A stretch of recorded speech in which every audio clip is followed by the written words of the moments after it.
Hey, what's up, everybody? It's Donnie here, and I'm back with another installment in my classic movie spotlight series.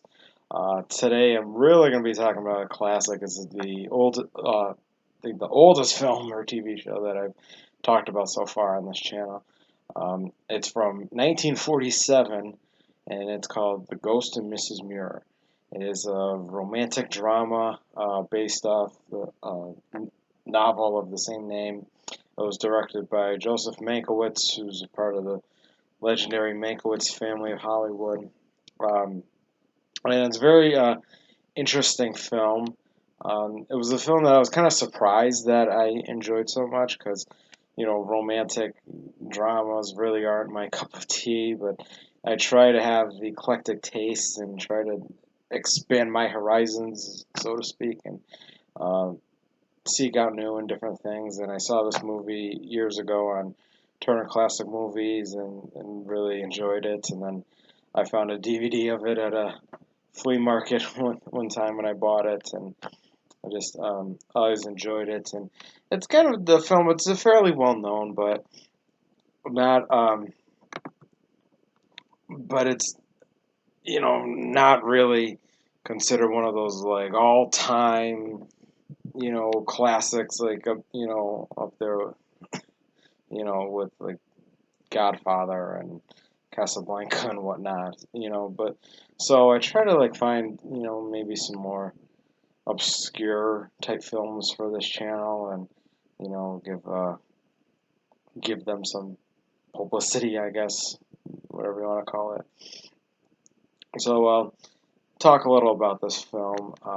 It's it's about it stars Gene Tierney, who plays Mrs. Muir, or Lucy Muir, and she's a widow who recently lost her husband, and she's been living with her in-laws, but she wants to kind of set out on a new path, and she buys a house by the sea, moves into it with her housekeeper Martha young daughter and her young daughter Anne, who's played by a very young Natalie Wood in one of her first roles. And as she's kind of exploring the house, she learns about the previous owner, and he had died. He was a sea captain named Captain Daniel Gregg, who was believed to have committed suicide out on while out on his boat. So as she's kind of getting acclimated to the house, some strange occurrences start happening, and she realizes that it's haunted by the spirit of Captain Gregg. And but she's undeterred. Um, she's she's not scared or frightened at all. In fact, when she figures out that the house is haunted, she kind of gets a smile and is excited about it.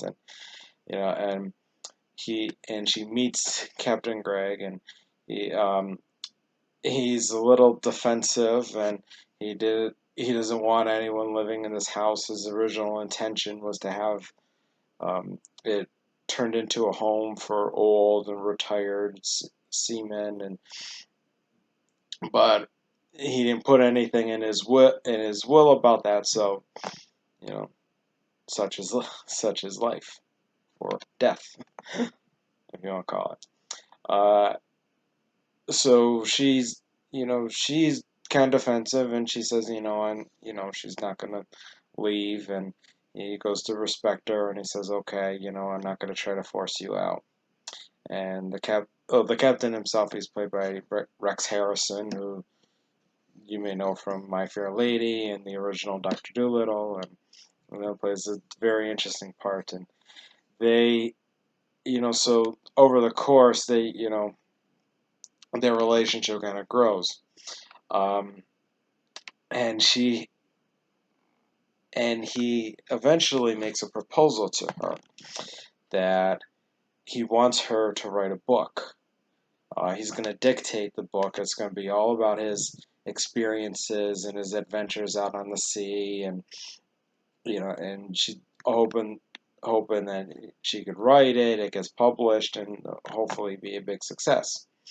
So, that becomes the focal point of the film for much of a much of the course of action, and and you see their relationship soften and grow, and and they start to develop feelings for each other. Now, I know it's a ghost and a human, so it's kind of a little sounds a little ridiculous, but it's not. It's very warm-hearted and sweet, and um, this film, and they have great chemistry with each other.